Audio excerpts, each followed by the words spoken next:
కర్ణాటకలోని Saint Mary's ఐలాండ్కు వెళ్దామంటే సరేనని వెళ్ళాక ఇక్కడంతా వింతగా కొత్తగా కనిపించింది. అందరూ ఇలా ఎందుకు నిలబడ్డారో అనుకున్నాం, కానీ కాసేపయ్యాక మా పరిస్థితి కూడా డెకరేషన్ చూస్తే భయమేస్తుంది కదా, వేటితో తయారు చేశారనని. మేము కర్ణాటకలోని ఉడిపి దగ్గరున్న మాల్పే బీచ్కు వెళ్ళామండి.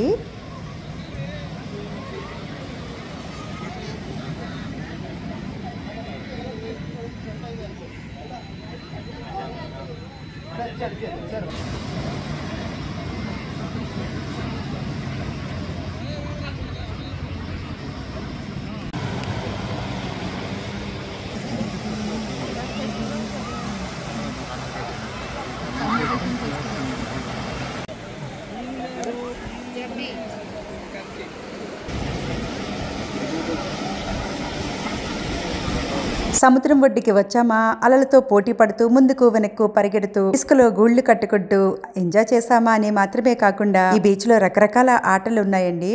అలాగే టికెట్ తీసుకుని అక్కడ ఉండే పడవలను ఎక్కి దూరంగా ఉన్న ఒక ఐలాండ్ దగ్గరికి వెళ్ళొచ్చు.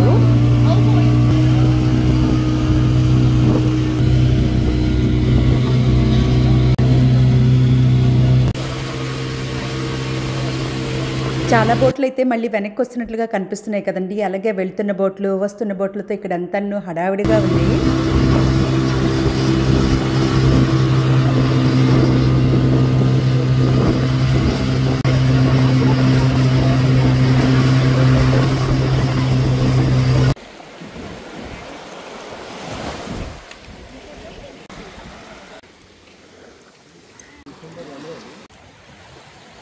ఈ ఐలాండ్ దగ్గరికి రాగానే పడవ దిగేసి ఇంకా అలా కొంచెం ముందుకు నడిస్తే ఎంట్రన్స్ అయితే ఇలా ఉందండి. చూడటానికి కాస్త భయంగా ఉంది కదా. అవి వేడితో తయారు చేశారో అర్థమై ఉంటుంది కదండి. కొబ్బరి చెట్టు ఆకులను అయితే ఎండబెట్టి వాటికి తెలుపు రంగు పూసి ఇలాగైతే పెట్టారు. అక్కడ నుంచి ఇంకా అలా నడుచుకుంటూ వెళ్తే ఎంత చుట్టుపక్కల బాగుంది. ప్రకృతిని ఇష్టపడే వాళ్ళకైతే మాత్రం ఇది మంచి ప్లేస్ అని చెప్పొచ్చు.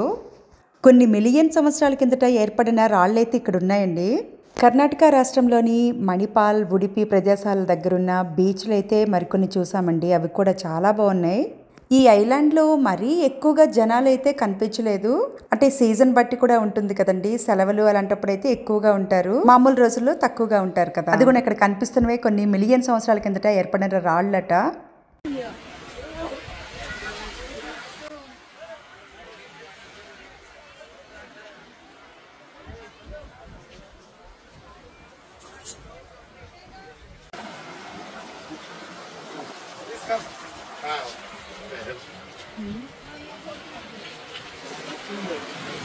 ఇక్కడ ఫొటోస్ తీసుకోవడానికి మాత్రం చాలా బాగుందండి.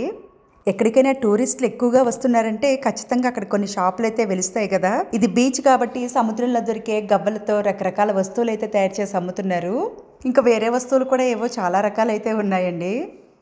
ఇలాంటి చోట్లకు వెళ్ళినప్పుడు అక్కడ వస్తువులు ఖరీదైతే రీజనబుల్గా ఉంటే కొనుక్కొని ఇంటికి తెచ్చుకుంటే అవి తర్వాత గుర్తులుగా ఉండిపోతాయి కదా. ఎప్పుడైనా వాటిని చూసుకున్నప్పుడు ఆ ప్రదేశంకి వెళ్ళినప్పుడు ఎలా జరిగింది ప్రయాణం, ఎంతలా ఎంజాయ్ చేసాం, ఏవైనా ఇబ్బందులు వచ్చాయా, వాటి నుండి ఎలా బయటపడ్డాం, ఇలాంటి విషయాలను తలుచుకుంటాం కదండి. 3-4 గంటలు ఇక్కడ గడిపిన తర్వాత మళ్ళీ వెనక్కి పడవలో ఎక్కి మాల్పే బీచ్కి వెళ్ళిపోదామని అందరూ ఇక్కడికి వచ్చేస్తున్నారు.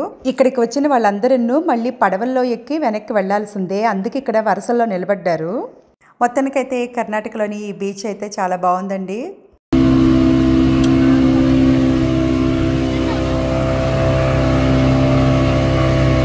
మాల్పే బీచ్కి అయితే మళ్ళీ వచ్చేసాం. మరిన్ని ఇంట్రెస్టింగ్ వీడియోస్ కోసం please like, share and subscribe to our channel. మీరందరూ ఎప్పుడు బాగుండాలి.